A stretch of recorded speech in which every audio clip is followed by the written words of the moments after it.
Amina had always been the kind of nurse who stayed long after her shift ended, making sure every patient was comfortable. She was 38, living alone in her small but cozy house in Karen, and everyone at the clinic admired her kindness.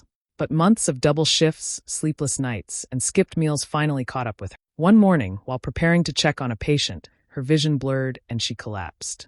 When she woke up, she was in a hospital bed, weak, pale, and surrounded by the quiet hum of machines. The doctor's voice was calm but heavy. She had a severe autoimmune disease. Her body, once full of energy, was now fighting against itself. The news hit her like a wave. How would she pay the bills? Who would take care of her home? Everything she'd worked for suddenly felt fragile. Then her brother Benson walked in, confident, smiling, his expensive watch glinting under the hospital lights. He placed a gentle hand on her shoulder. "Don't worry, Amina," he said. "Rest. I'll handle everything." She felt relief wash over her. Benson had always been charming and persuasive, and in her weakened state, she clung to that reassurance. When he offered to keep her house documents, just to keep them safe, she didn't hesitate. She signed and handed them over, trusting him completely. As she drifted back to sleep that night, Amina thought she was protecting her future. She didn't know she had just given it away. After several long weeks in the hospital, Amina was finally well enough to go home. Her body was still weak, but she was hopeful. She couldn't wait to sleep in her own bed, smell her favorite jasmine plant by the gate, and sip tea on her small porch in Karen. The taxi ride home felt like freedom. She stared out the window, smiling softly, imagining the peace of being home again. But when the taxi stopped in front of her gate, something felt wrong. The color of the gate was different, freshly painted. Her heart began to race. She walked to the door, reached for her keys, and tried to unlock it. The key didn't fit. Confused, she tried again, shaking slightly. Then she heard voices inside the house, children laughing, a TV playing. Amina knocked, hoping maybe she'd come to the wrong house by mistake. A woman opened the door, holding a baby on her hip. "Yes. Can I help you?" the woman asked politely. Amina blinked, trying to process what she was seeing. I live here," she said quietly. "This is my house." The woman frowned. "I'm sorry, ma'am, but we bought this house from Mr. Benson last month." For a moment, Amina couldn't breathe. "Benson," she whispered. "My brother?" The woman nodded. "Yes, he said it was his. We have all the documents." Amina's knees felt weak. She stepped back slowly, her mind spinning. It couldn't be true. Her own brother? The same man who promised to take care of everything? She fumbled for her phone, her hands trembling, and dialed Benson's number. It rang once, twice, then went to voicemail. She tried again. Still nothing. Finally, a message popped up on her screen. "I had to sell it.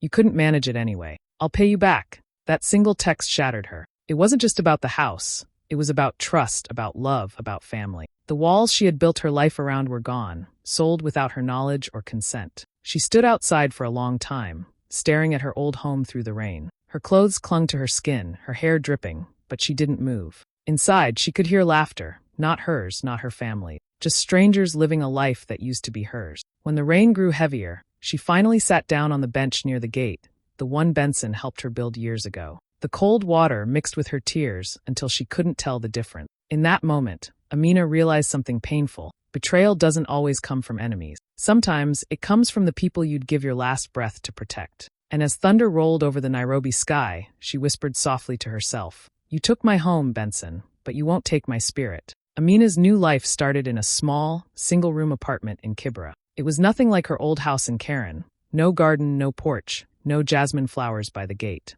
The walls were thin, the roof leaked when it rained, and the noise from the street never stopped. But it was all she could afford. She spent her days working odd nursing shifts at different clinics, saving every shilling she could. Some nights, she helped deliver babies in small health centers. Other times, she treated wounds in overcrowded wards. It was exhausting, but it kept her going. Her neighbors liked her instantly. She was kind, soft-spoken, and always ready to help. But they were curious too. "Amina, you're so educated. You used to work in a big hospital, right? What brought you here?" they'd ask. She'd just smile and say, "Life happened." She never told them about Benson or the house. Some wounds were too deep to share. Still, when she was alone at night, the memories would come. The house she lost. The betrayal. The text message that changed everything. Some nights, she cried quietly, pressing a pillow against her face so no one would hear. But other nights, she just sat by the window, watching the city lights and telling herself that pain doesn't last forever. Then, one afternoon while waiting for a matatu, she saw something that made her heart stop. A large billboard stood over the road, glowing with her brother's face beside shiny cars. Benson Motors, where luxury lives. Her stomach twisted. Later that evening, she bought a newspaper, and there he was again, smiling in a magazine article about Nairobi's rising entrepreneur. He looked proud, confident, untouchable. The article said he had opened a luxury car dealership in Westland. He was hosting grand parties with politicians and celebrities. The photo showed him in a sharp suit, a glass of champagne in hand. Amina stared at it for a long time. She could almost hear his laugh, the same laugh that once comforted her when they were children, now echoing with greed. As she read, something shifted inside her. It wasn't anger that burned through her. It was something colder, sharper. She placed the magazine on her small table, leaned back, and whispered to herself, "You took my home, Benson. But I'm not done yet." From that night, Amina changed. She still went to work, still smiled at her neighbors, still helped sick children. But there was a quiet fire in her now, a determination that no one could see, but everyone could feel. She didn't want revenge for revenge's sake. What she wanted was balance, a way to remind her brother that what he destroyed couldn't be replaced by money or cars. He had won for now, but deep inside, Amina was already planning her comeback. And this time, she would rise smarter, stronger, and silent. Months passed, and Amina's strength slowly returned. The medication was working, and her body began to heal. She was back on her feet, working full-time again at a busy private hospital in Nairobi. Her long hours were no longer driven by exhaustion, but by purpose. She was saving money, piece by piece, rebuilding her life from the ground up. The pain from losing her home had faded into something sharper, focus. Every morning before her shift, she'd look at herself in the mirror and whisper, "You're still standing." And she meant it.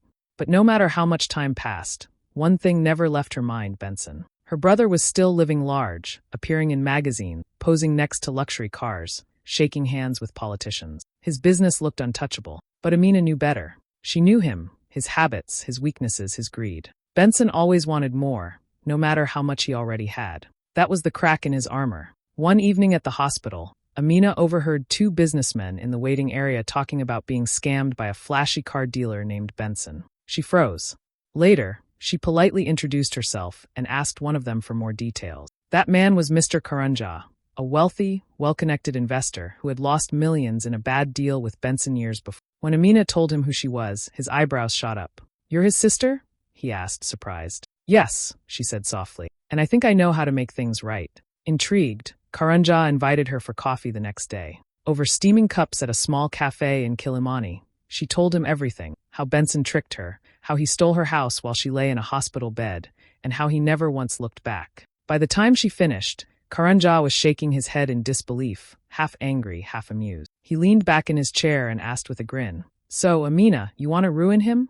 She smiled faintly. "No, I just want to teach him." Karanja studied her for a moment, then nodded slowly. "You're not like him," he said. "You're smarter." That was the beginning. Together, they began to build a plan, something quiet, legal, and impossible to trace back to her. Karanja had resources and connections. Amina had insight and patience. They met in private, exchanged documents, made calls, and laid traps disguised as opportunities. Amina learned everything she could about business, contracts, trusts, partnerships, all the things Benson once used to trick others. Now, she was learning how to turn those same tools against him. Her nights grew longer, her steps steadier. This wasn't about revenge anymore. It was about balance. About teaching Benson the one lesson he had never learned, that greed always eats itself in the end. And as she walked home one night under the Nairobi lights, she whispered to herself, "You taught me betrayal, Benson. Now I'll teach you consequence."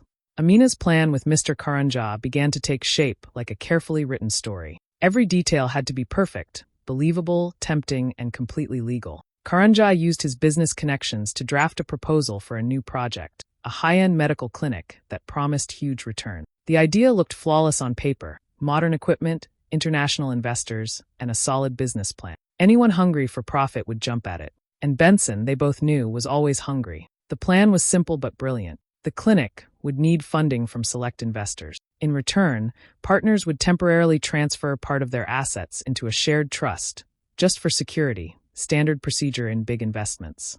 On paper, it looked clean. In reality, that trust would be under Amina's legal control. Karanja made sure the proposal reached Benson through people he trusted, a few mutual business friends who often attended his flashy parties. Within a week, the bait was set. When Benson first heard about the project, he was intrigued. A clinic meant prestige, something respectable to add to his growing empire. He loved the sound of it, Benson Medical Plaza. It even had a ring of sophistication to it. At their first meeting, Karanja played his part perfectly. He talked about medical tourism, international investors, and big profits.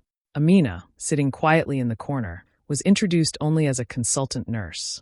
Benson barely looked at her. He was too busy calculating potential returns in his head. Medical clinics are booming right now, Karanja told him. You come in at the right time, and you could double your profit within a year. Benson grinned. A clinic? Perfect. I can double my profit. He didn't ask many questions. He didn't read the documents carefully. He just saw the numbers, and his own greed blinded him to everything else. Within days, he signed the papers. By doing so, he unknowingly transferred 60% of his assets, his cars, dealership shares, and even parts of his property, into the trust that listed Amina as the controlling partner. It was all disguised as temporary partnership collateral. When he handed over his signature, Karanja gave a small smile and shook his hand. Congratulations, Benson. You're officially part of something big. Benson laughed, already imagining the headline. Benson Motors expands into healthcare. Amina stood up, quietly gathering the documents. She didn't say a word. Her heart pounded, not with joy, but with a strange calm. This wasn't revenge driven by anger. It was justice done with precision. As they left the office, Karanja looked at her and said, "It's done." Amina nodded slowly. "Not yet," she replied. "When he realizes what he's done, that's when it's done." That night, Amina sat by her window, watching the city lights flicker. She didn't smile. Not yet.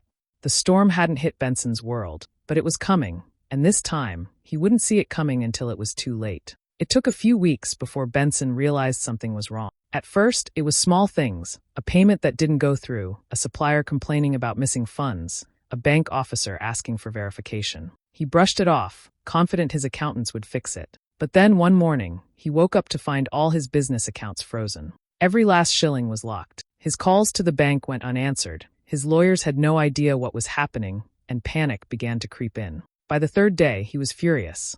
He stormed into Mr. Karanja's office, his voice echoing down the hallway. The receptionist barely managed to say good morning before he pushed open the glass doors and shouted, "What is this nonsense, Karanja? Why are my accounts frozen?" Karanja didn't even flinch. He sat back in his chair, calm and collected, as Benson paced the room. "Sit down, Benson," he said quietly. "You might want to hear this properly." "I don't need to sit." Benson snapped. "You tricked me. You." Karanja raised a folder and opened it slowly, placing it on the table between them. "You should read before signing," he said. "The controlling partner of the trust is your sister, Amina." For a moment, the room went silent. Benson froze, his face draining of color. He turned slowly toward the window, and there she was. Amina stood there, calm and steady, dressed neatly in her nurse's uniform, her eyes filled with quiet strength. "Hello, Benson," she said softly. He stared at her like he was seeing a ghost. This was your plan," he whispered. She stepped closer, her voice calm but firm. "You took my house, brother. I only took what you value more." Benson sank into the nearest chair, his body suddenly weak. The confident businessman was gone. In his place sat a man stripped bare, confused, angry, ashamed. "You set me up," he said bitterly. Amina shook her head. "No, Benson. You set yourself up. I just gave your greed a mirror to look into." He buried his face in his hands, unable to speak. For years, he had been untouchable, too proud to believe anyone could outsmart him, especially his quiet little sister. Karanja stood and looked at him with a mix of pity and satisfaction. "It's all legal, Benson. Every document, every signature, you agreed to it. You handed your empire over with your own hand." Amina walked to the door, paused, and turned back to him. "I didn't do this to destroy you," she said softly. "I did it to remind you that what you did to me has consequences." Benson didn't respond. He just stared blankly at the floor as she walked out, her steps steady, her head high. For the first time in his life, Benson understood what real loss felt like. Not money, not property, but dignity. And this time, no amount of charm could buy it back. Benson's downfall began quietly, almost the same way his rise had. At first, people just noticed that his dealership wasn't as busy as before. Then whispers started, suppliers not being paid, deals falling through, cars stuck in customs because of unpaid taxes. Within weeks, the flashy empire he had built started to crack. His luxury cars were repossessed one by one. The bright showroom lights dimmed. Employees began quitting, saying their salaries hadn't been paid in months. Some of them had worked for him from the very beginning, but even loyalty has limits when the money stops. Soon, the once busy dealership floor stood half empty, echoing with silence and broken promises. Benson tried to call investors, but they wouldn't pick up. He reached out to banks, but they wanted collateral he no longer owned. And when his mansion in Runda was finally listed for auction, the newspapers didn't hold back. "Benson Mwangi's car empire in trouble," the headlines read. For the first time, The man who loved attention became the face of failure. Meanwhile, Amina lived simply, just as she always had. She didn't buy a big house or flashy clothes. Instead, she focused on what she'd always loved, helping people. With part of the assets she now legally controlled, she quietly funded the construction of a small children's clinic on the outskirts of Nairobi. It was bright, clean, and free for families who couldn't afford care. She hired young nurses, gave them fair pay, and made sure every child who walked in left with hope. When the clinic opened, the local news picked up the story. The headline read, "Nurse opens children's clinic with funds from anonymous source." People were touched by the story. They saw Amina as a humble nurse with a generous heart. No one knew the truth, that the anonymous source was the very fortune her brother had once stolen from her. She didn't need anyone to know. Her revenge didn't need applause or attention. It was enough to see something good grow from the same soil where betrayal had once buried her. One afternoon, as she walked through the new clinic, she watched a group of children laughing in the waiting area. Their smiles were real, pure, the kind she hadn't seen in a long time. A warm breeze drifted through the open windows, and for the first time, Amina felt peace. Across town, Benson sat alone in his nearly empty office, staring at a foreclosure notice. His phone had stopped ringing. The same people who once praised him now avoided his name. Amina didn't celebrate his pain. She didn't even hate him anymore. She simply understood something he never did, that real strength isn't about money or power. It's about rising quietly, turning pain into purpose.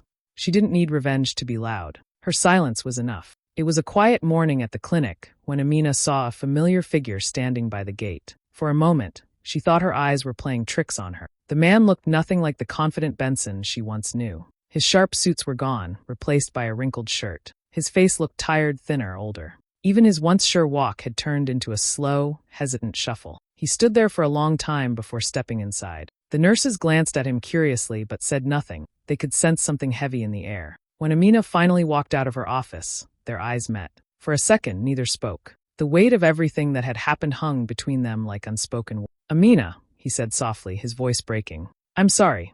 I lost everything." She looked at him, not with anger, but with quiet understanding. He looked smaller now, not in size but in spirit. The man who once stole her home, her peace, her trust, was now standing before her with nothing left but regret. "You didn't lose everything, Benson," she said gently. "You still have a sister, if you can act like a brother." He opened his mouth to speak, but the words wouldn't come. Instead, tears filled his eyes, and he sank into the nearest chair. His shoulders shook as he tried to hold back his sobs, but they came anyway, deep, painful, honest. For years, he had built walls of pride and power. Now, in front of Amina, those walls finally crumbled. Amina stood silently, watching him. For a long time, she had imagined this moment, not for revenge, but for closure. And yet, now that it was here, she didn't feel triumph. She felt compassion. Slowly, she walked over and placed a hand on his shoulder. "Benson," she said softly, "you hurt me deeply, but holding on to that pain won't heal either of us. Maybe this is where we start again, not as enemies, not as strangers, but as family." He looked up at her, his eyes red and wet. "I don't deserve your forgiveness." "Maybe not," she said with a faint smile. "But sometimes forgiveness isn't about who deserves it. It's about freeing yourself from the weight of the past." For the first time in years, Amina saw a glimpse of the brother she once loved, the one who used to walk her to school, who made her laugh when she was scared. In that moment, she didn't see a man who betrayed her. She saw a broken man trying to find his way back. She reached out, not to punish him, but to remind him what love looks like when it's real, quiet, forgiving, and stronger than greed. And as the sun streamed through the clinic windows, it felt like something heavy finally lifted between them. Not everything was fixed, but something had begun to heal. Months passed, and life slowly began to settle again. Benson was no longer the proud businessman he once was, but in many ways, that was a blessing. He lived simply now, no mansion, no fancy car, no parties. For the first time in years, he learned what it meant to start from the bottom. He spent his days reading, reflecting, and trying to understand how greed had blinded him. Amina saw the change in him. She could tell his apology had been real. Though trust would take time, she chose to help him, not because he was her brother, but because she believed everyone deserves a second chance if they truly change. Through her contacts at the hospital, she helped him find small consulting work with a medical supply company. It wasn't glamorous, but it was honest work, and Benson took it gratefully. "You're giving me more than I deserve," he told her one day. Amina smiled. "Maybe, but this time earn it." Meanwhile, Amina had been quietly working on something close to her heart. With her savings and part of the money left from Benson's assets, she managed to buy back her old house in Karen, the same one she lost when her brother betrayed her. When the papers were signed, She stood at the gate for a long time, just looking at it. The jasmine plant had grown wild, the paint had faded, but it still felt like home. But she didn't buy it for herself. She decided to turn it into a community home for nurses, especially young ones who came to Nairobi with nowhere to stay. It would be a safe space filled with warmth and support, where they could rest between shifts, share meals, and encourage each other. When the renovations were done, she invited Benson to see it. He hesitated at first, unsure if he was ready to face the past, but he came anyway. As he walked through the familiar rooms, memories flooded back. Laughter, childhood, arguments, and the moment he lost it all. Now the house was filled with life again. Nurses chatted in the living room, a few children played outside, and the smell of tea drifted from the kitchen. Benson looked around in awe, his eyes soft. "You turned it into something good," he said quietly. Amina smiled, her hands folded calmly in front of her. "That's what you do with pain," she said. "You recycle it." He nodded slowly, unable to find the right words. For the first time, he understood what strength really looked like. Not power, not money, but grace. As they stood together on the porch, the evening light washed over the house. It wasn't just bricks and walls anymore. It was a symbol of forgiveness, growth, and the kind of love that rebuilds instead of destroys. And for both of them, it finally felt like home again, not because of where it stood, but because of what it stood for. The sun hung low over Nairobi, painting the sky with soft orange and gold. Outside the children's clinic, Amina stood quietly, watching life unfold around her. Laughter filled the air. Children running across the compound, nurses chatting under the shade of a mango tree, mothers smiling with relief after free checkups. The small clinic that began as her dream had grown into something bigger, a place of healing, hope, and second chances. Benson was there too, kneeling in the soil near the entrance, planting a row of young trees with the other volunteers. His clothes were simple now, his hands steady. Every now and then, he'd glance at Amina and smile, a quiet thank you in his eyes. He had lost everything once, but here, helping others, he was slowly finding himself again. A journalist from a local paper approached Amina with a camera in hand. "You've built something beautiful here," she said warmly. "But tell me, do you ever regret taking your brother's fortune?"